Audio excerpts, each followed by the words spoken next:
ተናስተልኝ ዶክተር ሚልኬሳ ሰላም እንደምን አለ መሳይ እንዴት ከረምክ እንዴት አለ አለን በሚገባ አለን ሰላም ነህ እስቲ እንደው ሰሞኑን ምን እየሆነ ነው ዶክተር ሚልኬሳ የቱን አንስቼ የቱን እንደምተዋላቀም አንተ ግን እንደው እየሆነ ካሉት አብይ አህመድ አሁኑ ሰዓት ምን እያደረገ ነው በአማራ ክልል ቴሌቪዥን የተናገረው በኦቢኤን ገና ሙሉ አልተላለፈም እየተጠበቀን ነው የባጫ ደበሌ በራሱ ብዙ ነገር ይነግርናል ግን ጠቅለል አድርገ ኢትዮጵያ ምን እየሆነች ነው ብልጽግና ምን እየሆነ ነው አመሰግናለሁ ለሰጠኝ አስተያየት እና ሁሉም የኢትዮጵያ ህዝብ ለሚሰጡኝ አስተያየቶች በጣም ከልብ አመሰግናለሁ ይሄ ትልቅ ስራ ሰርተን ሳይሆን ምንችለው ነገር ለሀገራችን ማበረከት ስላለብን የዜግነት ግዴታም ስለሆነ ያው የሆነ ነገር ይጠቅማል በሚል ነው ምናቆውን ኤክስፒሪየንስ ያለነው ነገር ይሄ በጣም ወንጀለኛ ነፍሰ ገዳይ የሆነ ስርዓት ደግሞ በሚገባ ስለምናቅ እሱ ላይ ዝም ማለት የለብንም ተጠያቂም ነን ዝም ካልነው በዛ መሰረት ነው እንግዲህ እነን ሲሪየስሊ የወሰድኩት ስለዚህ ከዚህ አንፃር በጣም ከልብ አመሰግናለሁ አንተ በጣም ትልቅ ስራ እየሰራ ነው ያው ያንተ ስም ፍርድ ቤት ቀርቧል በተለይ ያንተ ሚዲያ አንከር ሚዲያ ፍርድ ቤት ቀርቧል እሱንም ትንሽ ማውራት ይቻላል ብቻ ግን ያው ምንችለውን ነገር አንተ የምትችለውን ነገር ያደረክ ነው ለዛ ማመስገን አለብኝ በአጠቃላይ ዛሬ ኢትዮጵያ ውስጥ እየተካሄደ ያለው ሁለት ነገሮች አሉ አብይ የሚያካሂዳቸው ሁለቱም ተያያዥ ናቸው የሚተሳሰሩ ናቸው ግባቸውም ተመሳሳይ ነው አንዱ የውሸት ምክክር ጉባኤ የሚባል ነገር ነው ግቡ አብይን ማንገስ ነው ሌላኛው ጦርነት ነው አማራ ክልል በል ኦሮሚያ በል ትግራይ ክልል በል አጠቃላይ ጦርነት ነው እየተካሄደ ያለው ግቡ ምንድነው አብይን ማንገስ ነው እና ሁለቱም ግባቸው አብይ አህመድን ንጉስ አድርጎ ለመሾም ነው የሚደረገው የኢትዮጵያ ፖለቲካ ሙሉ በሙሉ የሴኩሪቲ ሙሉ በሙሉ የኢኮኖሚው እንቅስቃሴ የሚቆጣጠረው ይሄ አይዘር በመክክር ምናምን የውሸት ሽምግልናም ይሁን ወደ ተለያዩ ቦታ የሚላጉ ሽምግልናዎች ማናያቸው ነገሮች አሉ ከበሳንጆ ጀምሮ እስከ አገር ሽማግሌዎች አባቶች ምናምን የሚላቁት በየእንትኑ ፋኖን አስገቡ ኦላን አስገቡ እየተባለ እዛ ላይ ደግሞ የተለያዩ አምባሳደሮችም ይሁን ወደ መቀሌ የሚላኩት በየእንትኑ የሚደረጉት የምክክር መድረኩም ጭምር አጠቃላይ የአብይ ስርዓት መሰረት እንዲይዝ እሱም ንጉስ ሆኖ ለመሾም የሚያደርጋቸው ጥረቶች ናቸው የአብይ ሚዲያዎች ከኢቲቪ ጀምሮ እስከ ክልል ሚዲያ የሚያደርጉት አጀንዳ ፍሬሚንጉ ወይ የምክክር የውሸት ምክክር ነው ወይ ደግሞ የጦርነት አጀንዳ ነው ሁለቱም ሲተሳሰር ሲጠቀለል የአብይ ንክስናን ለማምጣት እስካሁን አብይ ያው መሪ አልሆነም መሳይ በጭንቅላቱ መሪ አልሆነም መሪ ለመሆን ጦርነት ያካሄደ ያለው ሰውዬ ነው መሪ ለመሆን አገራዊ ምክክር ብሎ ካድሬዎቹን የሰበሰበ ሰውዬ ነው እስካሁን አምኖ ራሱን አሳምነው መድረክ ላይ ወጥቶ እኔ በቃ የኢትዮጵያ መሪ ነኝና ሰላም ይወርዳል ብሎ አላመነም እስካሁን እያስመሰለ ነው በየጊዜው ይሄ ደግሞ የጭንቅላት ችግር ነው ዶክተር ሚልኬሳ እዚህ ጋር ትንሽ አገላለጽ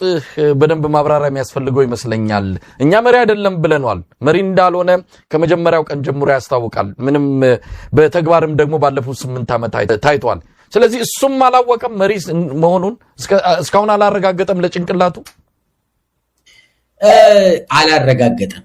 ለምሳሌ በውሸት መንገድ ስለመጣ ባቋራጭ ስለመጣ በውሸት አታላይ ሆኖ ስለመጣ እስካሁን ጭንቅላቱ ውስጥ እኔ ትክክለኛ መሪ ነኝ ብሎ ራሱን አላሳመነም ሌላው ኢትዮጵያ ህዝብ ማሳመን እሱ ሌላ ጉዳይ ነው በስራ ማሳመን ትችላለህ ግን በስራ አላሳመነም ለዛ ነው አንተ አሁን መሪ መሆኑን ራሱ ስትጠራጠር ነበር መሪ አይደለም ይሄ ሰውዬ ዝም ብሎ ተራ ሰውዬ ነው ስትል ነበር እሱ ራሱ መሪ መሆኑን አላመነም ራሱን አላሳመነም ለዛ ነው በየቀኑ አሁን የሱን እኔ ዝም ብዬ አይደለም ይሄንን የምናገረው ቢያንስ 2 አመት ከሱ ጋር ሰርቻለሁ እና ኦፍ ዘ ካሜራ እሱም ያደርጋቸው ነገሮችን ያው አብረን ስናይ ስለነበር ምናው ነገር አለ እና እንደ ህፃን የሚያደርገው ሰውዬ ካሜራ ሲገጠምለት ቶሎ ያሳምንትን ብሎ በቃ እንደ መሪ መስሎ እንትን ለመቅረብ ይሞክራል ከዛ ካሜራውን አንሱ ብሎ ደግሞ የሚያደርጋች ማለት ከሱ የማይጠበቅ ከህፃን እንኳን የማይጠብቀው ነገር ያደርጋል እና ሁሉ ጊዜ መድረክ ላይ ሲወጣ እንትን ይሄ በቃ ቲያትር የሚሰራ ሰው አስመስሎ ከወረደ በኋላ የቡቱቱ ጨርቅ ምናምን አድርጎ ልጆች እዛ ብሔራዊ ቲያትር አንተ ገብተህ ታውቃለህ እዛ እንትን ድራማ ሰርቶ ከጨረሱ በኋላ ልብሳቸውን አውልቆ ትክክለኛ ልብሳቸውን ለብሶ ወደ ከተማ ይወጣል አብይ ከመድረክ በኋላ መሪ ሆኖ አይቀጥልም ወዲያውኑ የመሪነት እዛ መድረክ ላይ ያስመሰለው ወዲያውኑ አውልቆ በሽተኛ ሆኖ ታገኘዋል ወዲያውኑ ሌላ እንትን ተላብሶ ይሄ አሁን ቅድም መሪ ላይ ያየነው ሰውዬ አይደለም እንዴት ላለ በኋላ እና ያስመስላል እና እሱ የሚሰበስባቸው በተለይ ካቢኔዎች አመራሮች ምናምን እሱን ያውቃሉ በቃ ይሄ አደባባይ ላይ ስንወጣ እንትኑን መስመር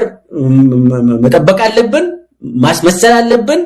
እንደዛ አይነት ነው አብይ እስከዛሬ ድረስ መሪ ሆኖ አያውቅም አልሆነም መሪ ገና መሪ ለመሆን እየተዋጋ ያለ ምናልባትም መሪ ሳይሆን የሚባረር ሰው ይመስለኛል እና አጠቃላይ ኢትዮጵያ ውስጥ የተካሄደ ያለው የጦር ፕሮፓጋንዳ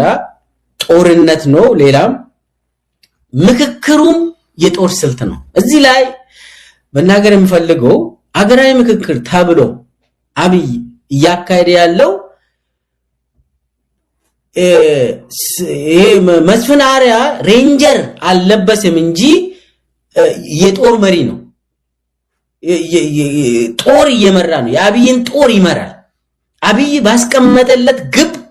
ጦሩን እየመራ ነው ሪፖርት ያደርጋል ስልቶችን በየቀኑ ይናገራል ግቡ አብይ ማንገስ እስከሆነ ድረስ ምን ማድረግ እንዳለበት የህዝብ ጭንቅላት ላይ ምን መጫወት እንዳለባቸው በተለይ ደግሞ ፊፍዝ ጄነሬሽን ዋርፌር የሚባል ነገር አለ በጣም ሰብቨርሲቭ የሆነ የሳይኮሎጂካል ጦርነት የሚያካሂዱ ሰዎች አገርን ቢዚ በማድረግ አሁን